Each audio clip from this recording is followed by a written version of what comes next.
Mathimugam prime நேயர்களுக்கு வணக்கம். இன்னைக்கு நம்மளோட நிகழ்ச்சியில எதை பத்தி பேச போறோம் அப்படின்னா, கரூர்ல ஏற்பட்ட துயர சம்பவம். பாதிக்கப்பட்ட மக்களை சென்னைக்கு நேர்ல அழைச்சி பார்த்த விஜய். உண்மையான விளக்கம் என்ன?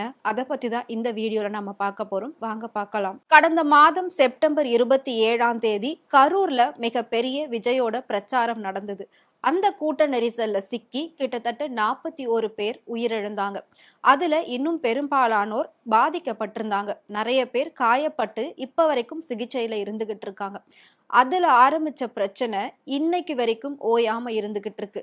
பாதிக்கப்பட்ட மக்களை விஜய் ஏன் நேர்ல போய் சந்திக்கல அப்படின்னு சொல்லி இவ்வளோ நாள் அவரை பத்தின விமர்சனங்கள், கண்டனங்கள் தொடர்ந்து எழுந்துட்டு இருந்துச்சு.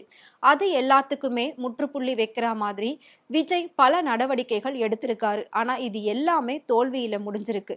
உண்மையாவே உள்ள என்ன நடந்திருக்கு அப்படின்ற ஒரு விஷயத்த நம்ம எல்லாருமே கொஞ்சம் அலசி ஆராய்ஞ்சு யோசிச்சு பார்த்துதான் பேசணும். வாயிருக்கு அப்படின்றதுக்காக என்ன வேணாலும் பேசக்கூடாது. கையில ஒரு மைக் கிடைச்சிருச்சு அப்படின்றதுக்காக என்ன வேணாலும் பேசக்கூடாது. அடுத்த மனிதனுடைய சூழ்நிலையும் சந்தர்ப்பத்தையும் புரிஞ்சு உண்மை என்ன அப்படின்றத தெரிஞ்சுதான் நாம ஒவ்வொருத்தரும் பேசணும். ஆனா அவங்க கண்டென்ட்டுக்காக என்னென்னமோ பேசிட்டு இருக்காங்க, என்னென்னமோ எடுத்து போட்டுட்டு இருக்காங்க. பட் உண்மையில என்ன நடந்தது அப்படின்னா, இப்ப வரைக்கும் விஜய பல தரப்பினர் முழுசா விமர்சிச்சுக்கிட்டு தான் இருக்காங்க. ஏன் அப்படின்னா, விஜய் கரூர் மக்களை நேர்ல போய் சந்திக்கல, அவங்கள பார்த்து ஆறுதல் சொல்லல, அந்த சம்பவம் நடந்த 2 நாள் அவர் வீட்டுக்குள்ளவே இருந்து 3வது நாள் ஒரு 20 நிமிஷத்துக்கு வீடியோ போட்டாரு, அதுவும் பாதிக்கப்பட்ட மக்களை பத்தி பேசல, நான் ரொம்ப கஷ்டத்துல இருக்கேன், என்ன ஏதாவது பண்ணணும்னு நினைச்சீங்கன்னா டைரக்டா என் வீட்டுக்கோ ஆபீஸ்க்கோ வாங்க அப்படின்னு சொல்லி எதிர்கட்சிக்கு சவால் விடுற மாதிரி தான் அவர் பேசியிருந்தாரு. ஆனா மக்களை பத்தி அவர் எதுவுமே பேசல அப்படின்னு சொல்லி பல விமர்சனங்கள், பல கண்டனங்கள் தொடர்ந்து விஜய சுத்தி சுத்தி வந்தது. இது எல்லாமே பொறுமையா ஒவ்வொரு விஷயமா விஜய் கையாண்டுகிட்டு தான் இருக்காரு. ஆனா இது வெளியில தெரியறது இல்ல. பிரச்சாரத்துக்காக ஒரு அரசியல் தலைவரா அந்த இடத்துல பேசணும் அப்படின்னு வந்திருக்காரு. அங்க இவ்ளோ பெரிய ஒரு பிரச்சனை நடக்கும் அப்படின்னு சொல்லி கனவுல கூட விஜய் யோசிச்சிருக்க மாட்டார். விஜய் மட்டும் கிடையாது, விஜய பார்க்க போன அத்தனை ஆயிரம் மக்களும் அதை யோசிச்சிருக்க மாட்டாங்க. ஆனா கண்ணிமைக்கிற அந்த நொடி பொழுதுல அத்தனை உயிர்கள் அனாவசியமா போயிடுச்சு. இதுக்கு யாருமே பதில் சொல்ல முடியாது, இதுக்கு யாருமே ஈடு கொடுக்கவே முடியாது.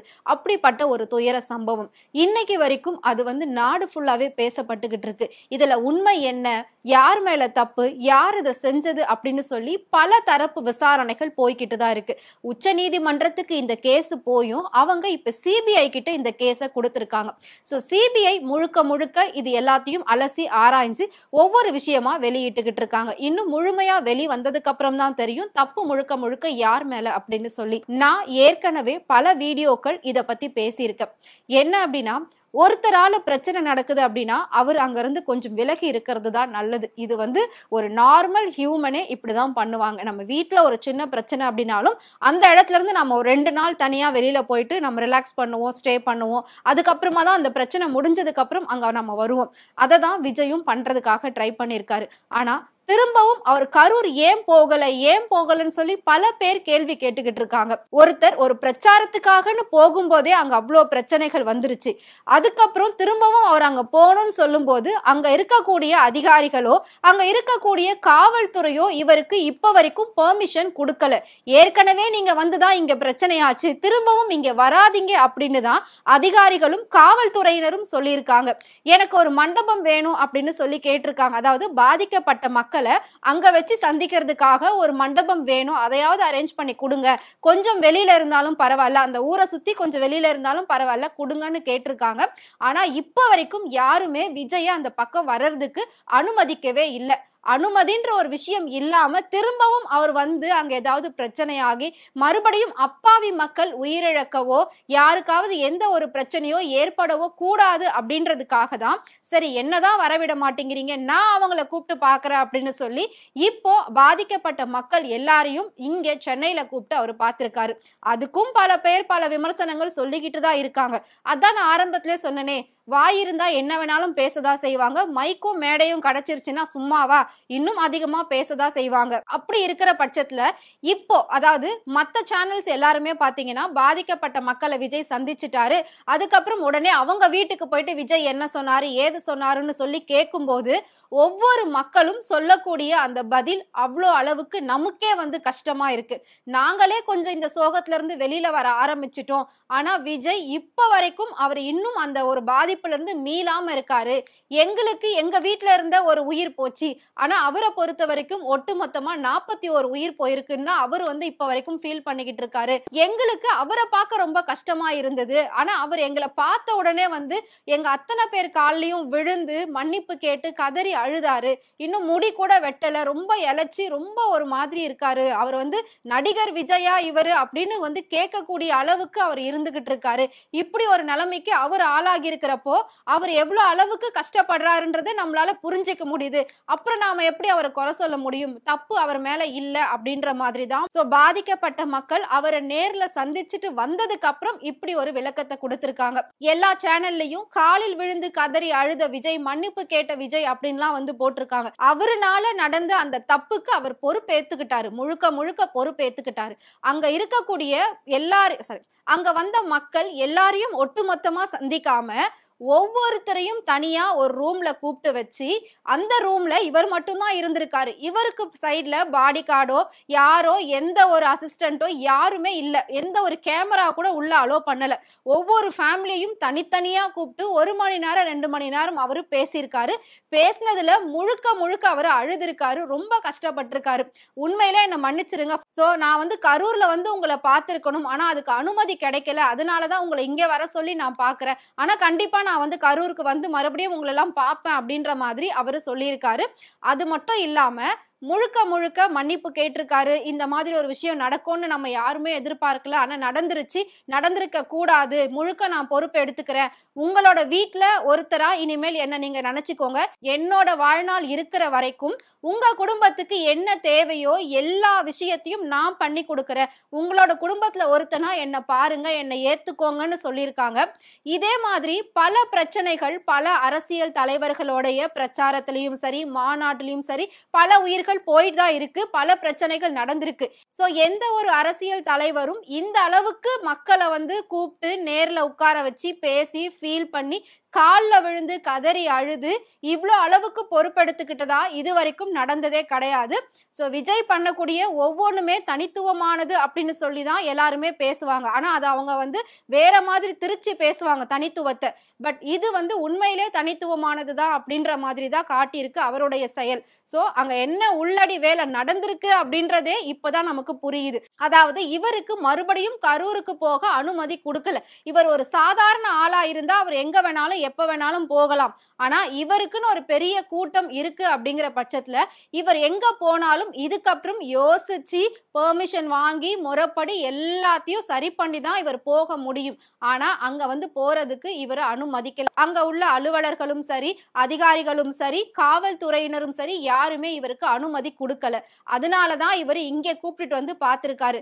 இன்னொரு விஷயம், பாதிக்கப்பட்ட மக்கள் விஜய பார்த்துட்டு வந்ததுக்கு அப்புறம் சொல்லியிருந்தாங்க. என்ன அப்படின்னா, விஜய் கரூருக்கே வந்து பார்த்திருந்தா கூட இவ்ளோ செலவாயிருக்காதுங்க.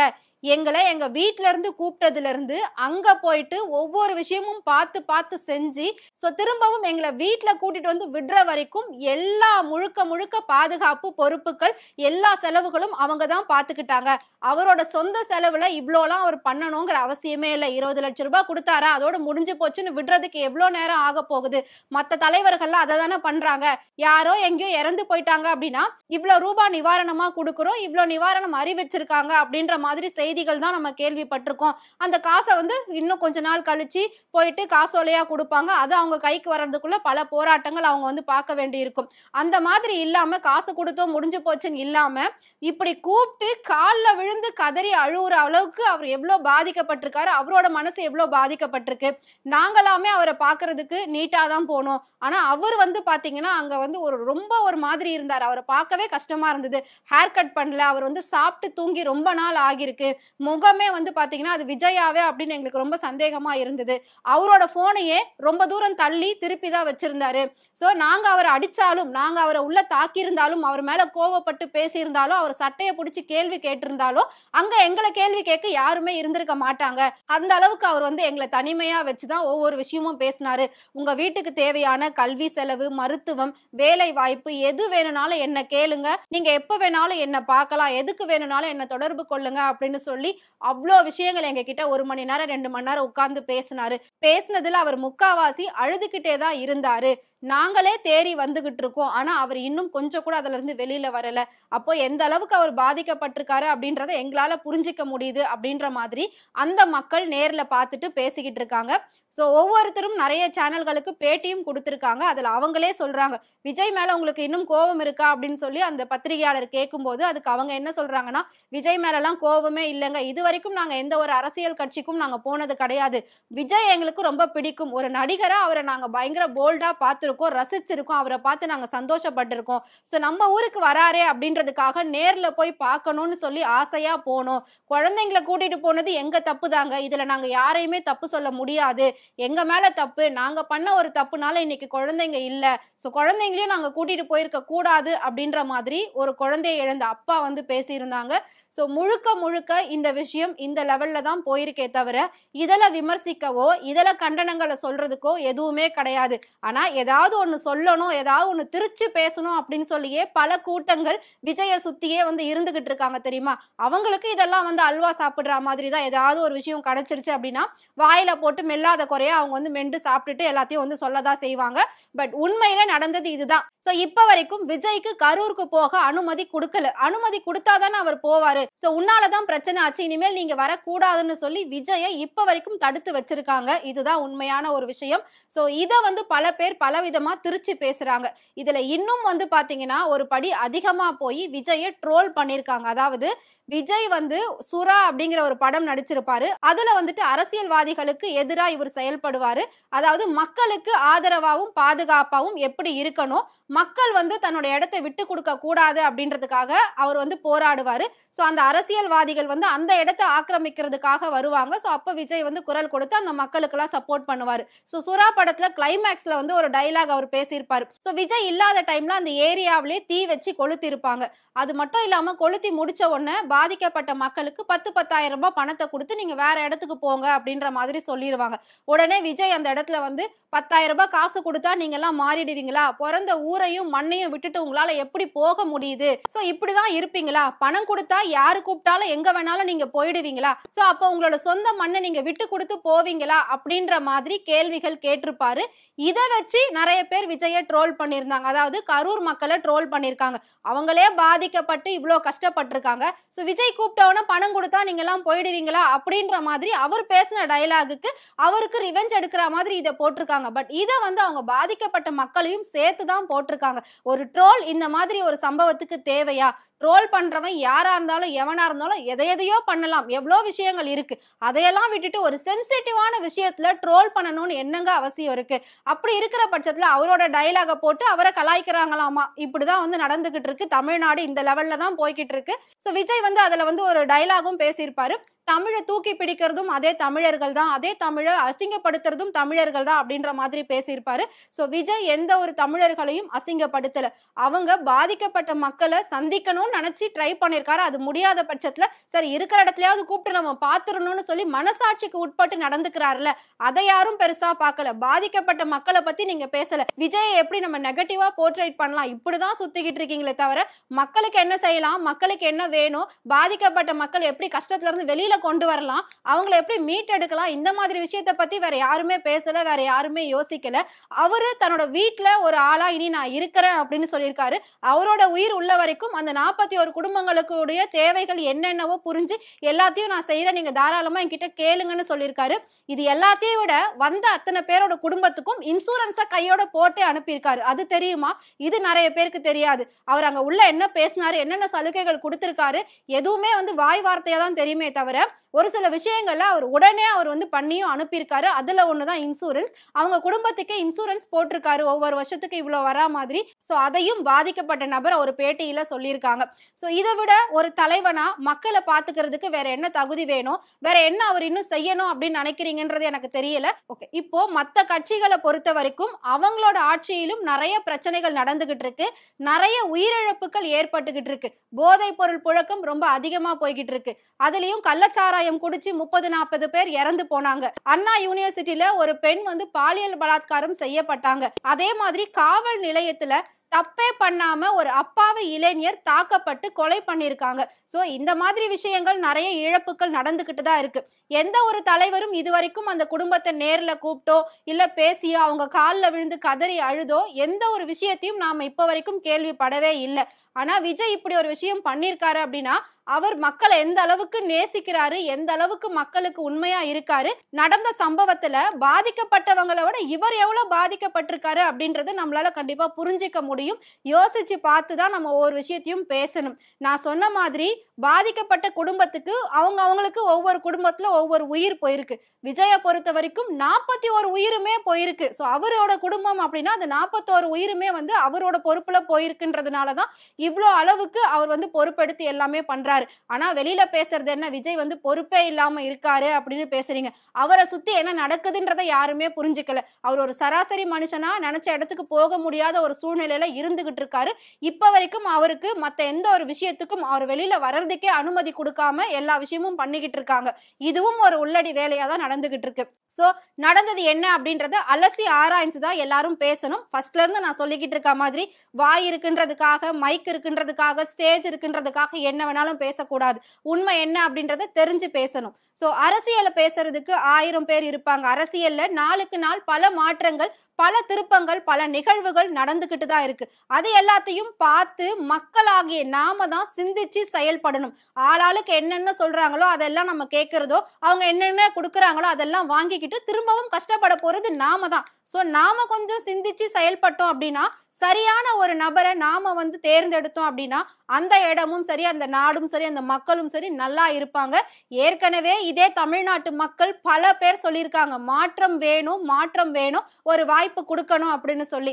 இன்னைக்கு அந்த பேச்சு வராத அளவுக்கு மத்த எல்லாரும் சதிவேலை பண்ணி எல்லாரையும் ஆஃப் பண்ணி வச்சுட்டாங்க. இதை பார்த்து இப்ப மக்களே பயந்துட்டாங்க. இப்படியெல்லாம் பண்றாங்களா, ஒரு அரசியலுக்காக, ஒரு பதவிக்காக, ஒரு பணத்துக்காக இவ்வளோ அளவுக்கெல்லாம் இறங்குறாங்களான்னு மக்கள் பயப்பட ஆரம்பிச்சுட்டாங்க. அதனாலதான் இப்ப எல்லாருமே அமைதியா இருந்துகிட்டு இருக்காங்க. பாதிக்கப்பட்ட மக்களே இப்ப வந்து நேரடியா வந்து எல்லா விஷயத்தையும் விளக்கமா சொல்லியிருக்காங்க. உண்மையிலே விஜய் மேல கோவமே இல்ல, அவர் மேல தப்பும் இல்ல அப்படின்றத சொல்லியிருக்காங்க. சோ நாம இதுக்கப்புறம் சிந்திச்சு செயல்படக்கூடிய ஒரு நேரம் கூடிய சீக்கிரம் வந்துகிட்டு இருக்கு. இப்பத்துல இருந்து நாம சிந்திக்க ஆரம்பிச்சாதான் கரெக்டான ஒரு இடத்தை வந்து நாமளால பிடிக்க முடியும். சோ அதுக்கான வேலைகளையும் அதுக்கான செயல்களையும் நாம பார்க்கலாம். மத்தவங்க அவங்கவுங்க வேலைகளை பார்த்துக்கிட்டு இருக்கட்டும். சோ உங்களோட ஆதரவு விஜய்க்கு அப்படின்னு நினைச்சீங்கன்னா மறக்காம கமெண்ட் பாக்ஸ்ல அவரை பத்தி கமெண்ட் பண்ணுங்க. விஜய் கரூர் மக்களை சென்னையில கூப்பிட்டு சந்திச்சது சரியா தப்பா அப்படின்றதையும் மறக்காம கமெண்ட் பண்ணுங்க. இதே மாதிரி அரசியல் பத்தின அப்டேட் நாளுக்கு நாள் தெரிஞ்சுக்கணும் அப்படின்னு நினைச்சீங்கன்னா மறக்காம மதிமுகம் பிரைம் சேனலை ஃபாலோ பண்ணிக்கோங்க.